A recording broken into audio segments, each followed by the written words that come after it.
Konnichiwa everyone. आज की video में हम देखेंगे के वाली रो को। सबसे पहले हम देखते हैं का।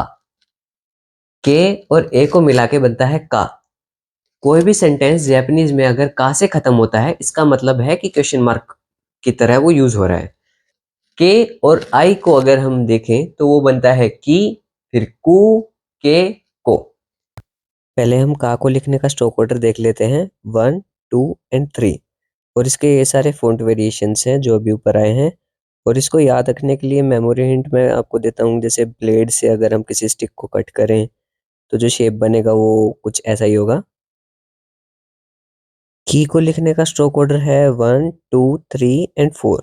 और इसके ये सारे फ़ॉन्ट वेरिएशंस हैं। और इसको याद रखने के लिए मेमोरी हिंट बिल्कुल ईजी सा है कि किसी चाबी जैसा ही दिख रहा है, ये की जैसा। कू को लिखने का स्ट्रोक ऑर्डर ये है और इसके ये सारे फ़ॉन्ट वेरिएशंस हैं। और इसको याद रखने के लिए मेमोरी हिंट है कि कुकूज जो बीक होता है, ये इसकी बीक जैसा ही दिखता है ये। के को लिखने का स्ट्रोक ऑर्डर है ये 1, 2 एंड 3। और इसके ये सारे फ़ॉन्ट वेरिएशंस हैं। इसको याद रखने का मेमोरी हिंट है कैग। और फाइनल को लिखने का स्ट्रोक ऑर्डर है ये 1 एंड 2। इसका लिखने का फ़ॉन्ट वेरिएशन है कुछ ऐसा। और इसको याद रखने के लिए जैसे कोइस फिश होती है ना, तो ऐसे दो फिश को ऐसे गोल गोल याद रखना कि ये को लिखने का तरीका है। फिर हम आते हैं जी के साउंड पे, गा। अगर हम के वाले कॉन्सोनेंट्स में अगर ये मार्क लगा दें, जिसे हम बोलते हैं हेंडेक तेन या फिर तेन तेन, तो वो बन जाता है गा। ये इसके एग्जैक्ट ऊपर यहाँ पे लगेगा, गा, गी, गु, गे, गो। सिंपल। अभी एग्जाम्पल देख लेते हैं। ये हो गया का और ये हो गया सा।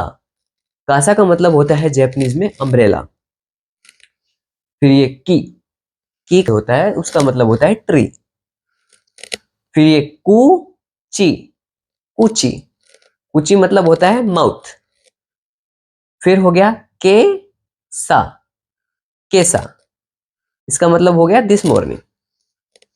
फिर को दो मो, कोदोमो, इसका मतलब हो गया चाइल्ड। अभी आते हैं गा पे, गा कु से। गाकु से मतलब होता है स्टूडेंट। गी ये न की साउंड करता है। न जो होता है ये न की साउंड करता है। जैसे न की मात्रा, न की बिंदी हम लगाते हैं ना हिंदी में, वैसे ही ये न की जगह यूज होता है। गिन को, गिंको, गिंको, ये होता है बैंक।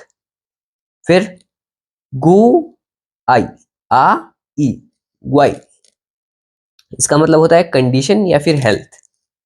फिर आता है गेंकी, गेंकी मतलब होता है हेल्दी या फिर एनर्जेटिक। फिर आता है गोहान, गोहान, गोहान मतलब होता है राइस या फिर मील। आपको ये सारी की सारी वोकेबलरी याद करनी पड़ेगी अगर आप और अच्छे से जल्दी जल्दी याद करना चाहते हैं तो। और आज की वीडियो में आपने सीखा का, की, कु, के, को, गा, गी, गु, गे, गो। ओके।